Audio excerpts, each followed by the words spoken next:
that's why we're here today. We're here to celebrate 4 years of documentary filmmaking and the Project Naked Justice. And I'm going to try and run through it as quickly as I can, send you a couple little tidbits, show a couple videos that I took on this computer over the years. Hi, everybody. It's Linda. I'm the producer of Naked Justice, and I hear Justice is having a really sad week, so we're just going to shake it off.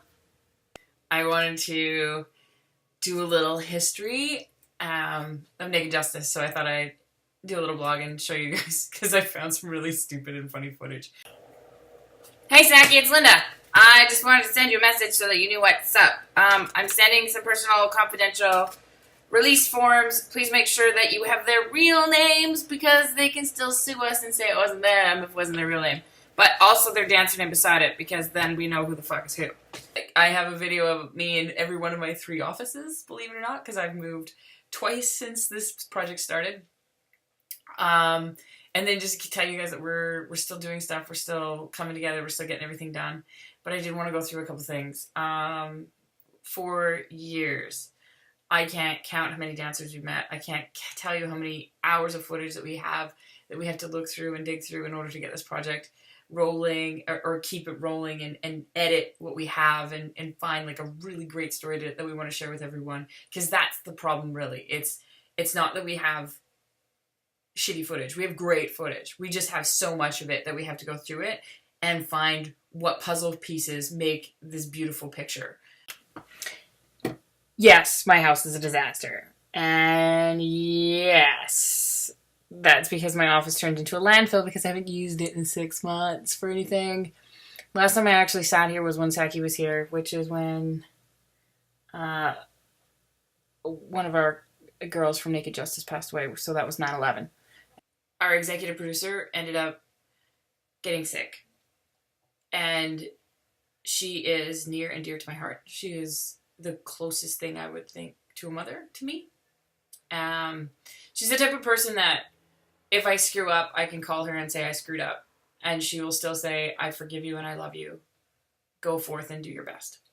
And she knows that when I say, I promise you I'm going to do my best, that she will expect me to do my best. And even on days where hope is bleak and there's no way that I could potentially think that I will think my way out of whatever situation I've somehow painted myself into, I'll end up finding a way, and I'll call her up and she'll be like, I know you can do it. I knew you could do it. And without her emotional, physical, financial support, Naked Justice would not be where it is today.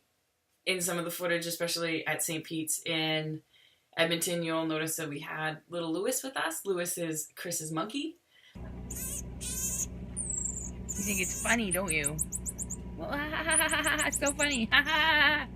It's so funny. Ow, that's my ear. Don't stick your tongue in my ear, you fucking gross little monkey.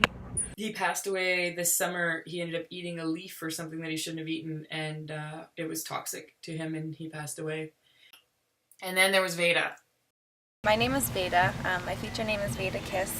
That name was actually given to me when I first started house dancing. A good friend of mine just used to joke around and call me Veda Kiss, and it followed me to now. So that's another funny story. But how I became a feature was I just did pole dancing competitions, and I won Miss Pole Champ USA, and part of my prize was a 12-city feature tour, and I've been doing it ever since. And I took time off of about 6 months because it was very overwhelming, and I didn't know if it was what I could do or what I was supposed to do, and I missed it, and I came back strong, and I know this is what I'm supposed to do, and I love it. I know from footage how beautiful of a person Veda was, and I don't know if I can put that into words because unfortunately I never got the chance to meet her. But on this day 2 years ago, she chose to take her own life, and we miss you, Veda. I want to get this project done so that we can pay homage to people who are as beautiful inside and out as you are. I'm sure I'm forgetting something. I should probably give a shout out to everybody. Holly is still touring. Jericho is amazing. She has one speed, that's go. She's always on the go. She's always doing something. She was a ring girl last week. She was in Vegas. She spent half the year in she spent half the year in Australia last year. She brought me home some Tim Tams, and I never managed to run into her in order to eat them. So I'm pretty sure they're gone by now. And Justice is dating a guy in LA. I'll leave it at that because I don't want to like gush about somebody's personal life because it's not my business. But she's been dating the guy for a couple years now, and I believe in our last interview she actually mentions him. So stay tuned, stay on it. I promise that I'm working from this end and I'm trying to get as much as I can done. I will try to throw in a couple of teasers in this video so that you can see what else everybody else is up to. And from the bottom of my heart and from everybody else at the Naked Justice team, thank you so much for continuing to support this project. And thank you for sticking it out for the last 4 years. I'm working on it. And trust me, I'm working.